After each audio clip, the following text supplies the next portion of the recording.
सिलीगुड़ी के ward number 24 में असामाजिक गतिविधियों के खिलाफ युवा तृणमूल कांग्रेस का अभियान।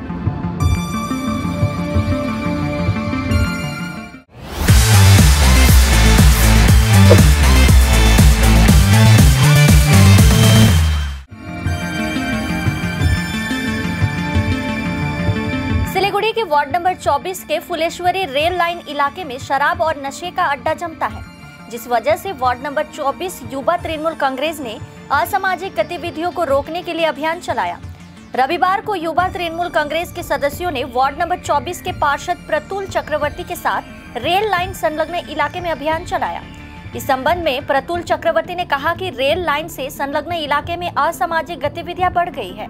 इस बारे में रेलवे अधिकारियों को कई बार सूचित किया जा चुका है। वहीं राज्य सरकार को भी सूचित किया गया था, जिसके बाद कई गिरफ्तारी हुई थी। हालांकि उनका आरोप है कि रेलवे इस तरफ ध्यान नहीं दे रही है। আমাদের 24 নম্বর ওয়ার্ড যুব তৃণমূল কংগ্রেসের পক্ষ থেকে এই 24 নম্বর ওয়ার্ডে এই বিস্তীর্ণ এলাকায় রেল লাইনকে কেন্দ্র করে রেল লাইনের দুপাশে যেভাবে মদে আসক্তদের যেভাবে দাপাদাপি শুরু হয়েছে তার বিরুদ্ধে লড়াই করবার জন্য, প্রতিবাদ জানানোর জন্য আজ থেকে যুব তৃণমূল কংগ্রেস আন্দোলনে নামলো। এখানে আমাদের পরিষ্কার বক্তব্য, এই জায়গাটা হচ্ছে দুটো শাসন।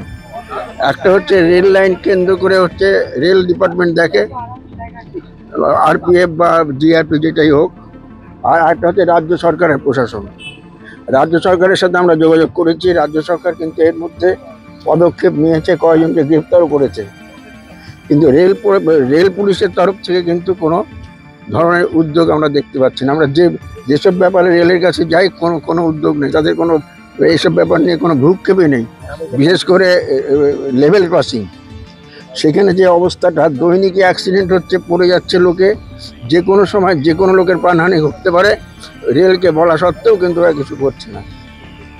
সিমিলারলি এই যে রেল লাইনকে কেন্দ্র করে যে মদাসক্তরা যারা এখানে থাকেন, যারা এখানে বসেন, যারা এই এলাকাকে দুর্বিষহ করে তুলেছেন, তাদের বিরুদ্ধে ব্যবস্থা নেওয়ার জন্য কিন্তু রেলের কোনো ব্যবস্থা নাই। আমরা এই ঘটনার তীব্র প্রতিবাদ করছি এবং আমরা জানাচ্ছি, রেলকে আবার বলছি যে আপনারা সঠিক সময়ে সঠিক ব্যবস্থাটা গ্রহণ করুন, নাহলে কিন্তু এই এলাকায় যে কোনো ঘটনা ঘটে যেতে পারে। আমাদের তৃণমূল যুব কংগ্রেস এই আন্দোলনের সামনে।